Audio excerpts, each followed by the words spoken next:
దేవుని నామానికి మహిమ, ఘనత, ప్రభావములు కలుగునుగాక. ఆమెన్. నా ప్రియ సహోదరి సహోదరులైన మీ అందరికీ నా యొక్క హృదయపూర్వకమైన వందనములు తెలుపుకొనుచున్నాము.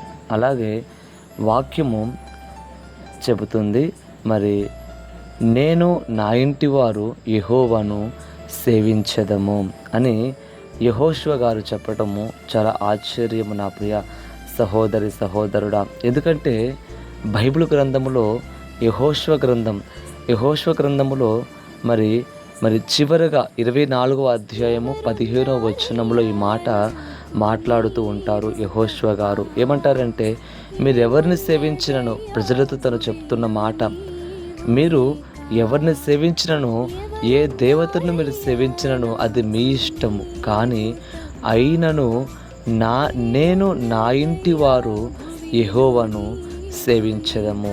ఇక్కడ ఒక మాట మనము జ్ఞాపకం చేసుకోవాలి. ఏమంటే, నేను ఈ రోజుల్లో నేనేమి సేవించగలను, నేను ఏమి పని చేయగలను అన్నది నేను అంటే నా ఇష్టము అది, కానీ నా ఇంటి వారు కూడా యెహోవాను సేవిస్తారు అనే ఒక ఖచ్చితమైన మాట మరి యెహోషువ గారు చెప్పగలుగుతున్నారంటే తన కుటుంబాన్ని ఎంత చక్కగా కట్టుకున్నాడన్నది మనం అర్థం చేసుకోవాలి. నా ప్రియ సహోదరి సహోదరుడా, అది చాలా ప్రాముఖ్యం.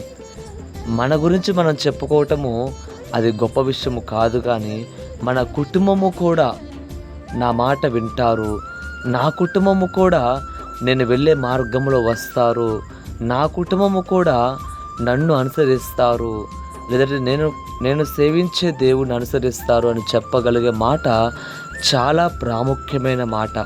ఎందుకంటే తన కుటుంబాన్ని ఎంత చక్కగా కట్టుకున్నాడో యెహోషువ గారు, ఆ కట్టుకోవడాన్ని బట్టే నేను నా ఇంటి వారు యెహోవాను సేవించెదము అని చక్కటి మాట పలికాడు. నా ప్రియ సహోదరి సహోదరుడా, ఈ సమయంలో మనకు ఒక ప్రశ్న, మన కుటుంబము కూడా అలాగా మనం కట్టుకోగలుగుతున్నామా? అలా కట్టుకుంటే అది మనకు ఆశీర్వాదకరము, అది మనకు దీవెనకరము, అనేక మందికి మాదిరికరము నా ప్రియ సహోదరి సహోదరుడా. కాబట్టి మనము కూడా ఆ ఆశీర్వాదాలు పొందుకునే వారిగా ఉండాలని మరి ప్రభువు పేరిట మనవి చేయుచున్నాను. ఎందుకంటే మనము కూడా యెహోషువ గారి వలె నేను నా ఇంటి వారు కూడా యెహోవాని సేవిస్తాము, యెహోవాని గణపరుస్తాము, లేదంటే యెహోవాని ఆరాధించేవారుగా మేము ఉంటామని మరి అందరి ముందు సాక్ష్యం చెప్పగల స్థితిలో మనం ఉండాలని ప్రభువు కోరుకుంటున్నాడు. కాబట్టి నా ప్రియ సహోదరి సహోదరుడా, అటువంటి సాక్ష్యము గల వారి ముందు కొనసాగునుగాక.